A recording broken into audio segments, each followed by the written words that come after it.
bismillaah qaybta sideedaad ee barnaamijkan miisaan waxaan uga hadlayaa arrin laga yaabo in ay muran dhaliso oo la xiriirta saddexdii mowduuc ee aan horey uga soo hadlay. tusaale ahaan mowduucii ku saabsanayd laba wajiilanimada adduunka ee ku aadan falastiiniyiinta iyo laba wajiilanimada Israa'iil ee ku aadan falastiiniyiinta, laba wajiilanimada idaacadaha reer galbeedka ee ku aadan falastiiniyiinta. qaybtan waxaan doonayaa in aan uga hadlo mowduuc laga yaabo inuu xoogaa muran dhaliyo, qaybtaas oo ah laba wajiilanimada muslimiinta ee ku aadan arrinta Falastiin. waxaad ogaataa mararka qaar way fiican tahay inaad adigu isku laabato oo aadan fiirin keliya meel kale aadan farta ku fiiqin, ee mararka qaar adigu inta isku laabato aad tiraahdo maxaa iga qaldan. waa inaad cadaalad noqotaa markii aad hadlaysid. waatuu ilaahay yidhi waidaa qultum facdiluu. haddaba annagoo arrintaas ka duulayna waxaan doonaynaa inaan ka hadalno laba wajiilanimada dhanka muslimiinta ee ku aadan Falastiin. laba wajiilanimadaas waxaa ka mid a tusaale ahaan dadka muslimiinta ma ka geystaan garabkii loo baahnay inay ka geystaan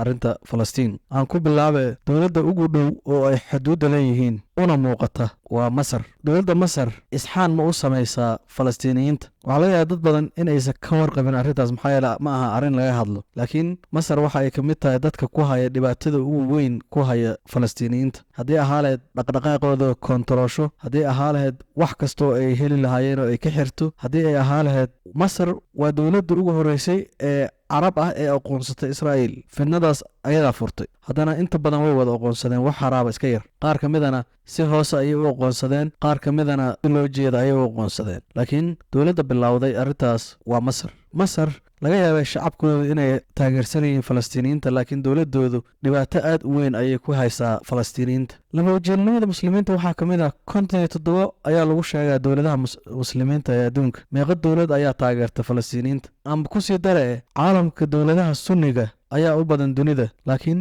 waxaa la dhihi karaa shiic oo dhan taageero ayay u muujiyeen Falastiin, laakiin dowladaha sunniga inta taageertay waa fara ku tiris.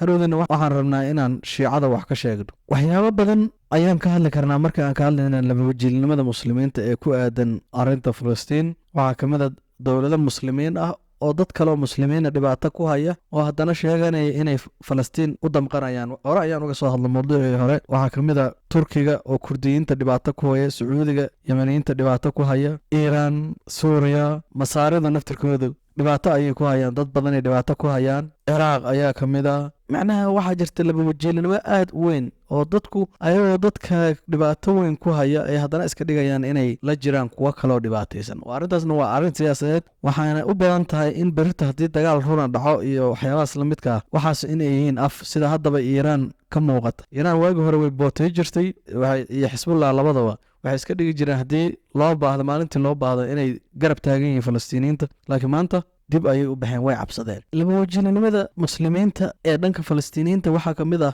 dadka 70 sano qaxootiga ah ee aan la siinin wax sharci ah. dowladaha carabta waxa ay ku andacoodaan dadkan haddii aan sharci siino wadankooda ayay hilmaamayaan iyo waxyaabo lamid ah, laakiin taasi waa been. qofka tusaalaan dhalashaba ha siin, laakiin sharci fiican sii, dadkana ha dhex galo. qofka haddii uusan dhaqdhaqaaq yeelan, dhaqaale haysan, sidoo waddankiisa ku xoreeya. sida wadamada hadda Lubnaan, Urdun iyo wadamo badan oo carab waxaa jooga dad falastiiniyiina oo 70 sano xiriir qaxooti ku jira oo waalidkood halkaas ku dhinteen, awoowayaashood qaarkood halkaas ku dhinteen, ayagana aan wax mustaqbalaba lahayn. ninka yahuudka waa ka asagoo soo shaqaystay oo lacag haysta ka imaanaya Yurub oo 2 baasaboor sita, baasaboor Maraykana iyo mid Israa'iila, ama 2 baasaboor oo Yurub asagoo wato imaanaya, lacagna haysta, hubna haysta. laakiin midka falastiiniga 70 sano xiriir qaxooti ayuu ku jira, goormuu waddankiisa xoreynaya? soo ma fiicnaa lahayn dadkaas in la siiyo sharciyo fiican, in ay shaqaystaan, in ay dadka dhex galaan. al-aqrib qofku waddankiisii niyadda ayuu ku hayaa, laakiin waa in la siiyo imkaaniyaadkii oo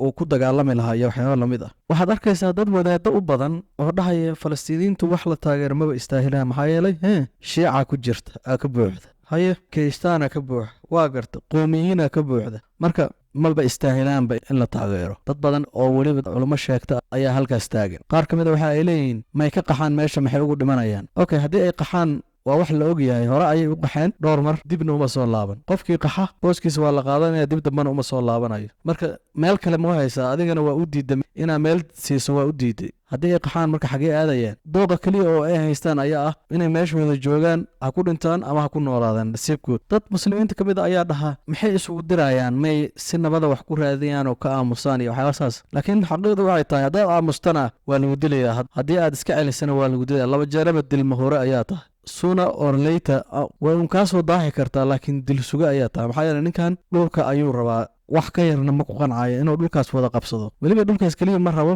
ee wuxuu sheeganayaa meelo ka mid a urdun lubnaan ilaa suuriya ayuu sheeganayaa ninkan waana ka go-an tahay wax kastoy ku qaadato inuu helo dhinkaas dhulkaas mana joogsanayo marka haddaad dagaashana laba jeer waa lagu dilayaa haddaad dagaalina waa lagu dilayaa adaa yaqaan midaad qaadanaysa midda kale maamulka falastiiniyiinta ee carafaad iyo hadda ninkan maxamuud cabaas alcaaqil waxaa lagu qanciyey inay si nabada wax ku raadshaan israa'iil inay oqoodaan wax alla wixii la weydiistay way sameeyeen laakiin ayagu wixii ay weydiisteen wax laga fuliyey ma jiraan hawshana sideeda u socotaa dhulkana qabsigii sidii loogu wadaa si kasta oo ay isaga dhigeen inay daacad yihiin wax loo soo kordhiyey ama loo ogolaado ma jirto labawajiilanimada waxaa ka mid ah in dad badan xataa hadda arrintaas dad badan oo muslimiina aysa ogoleen in arrintaas laga hadlo laga yaabay inaad maqasheen hadda sacuudiga culimmadooda warka ay soo saareen waxa ay dhaheen arrintaas siyasa dadka shacabka ka hadlin maamulka bis loo daayo yaan laga sheekaysan xataa arrinta falastiin yaan laga sheekaysan yaan laga hadlin dadka maamulka haya looga dambeeyo dadka maamulka hayana maxaa lagu yaqaanaa inay isku dayayeen inay xiriirkooda la wanaajiyaan waayaan ka waran imaaraadka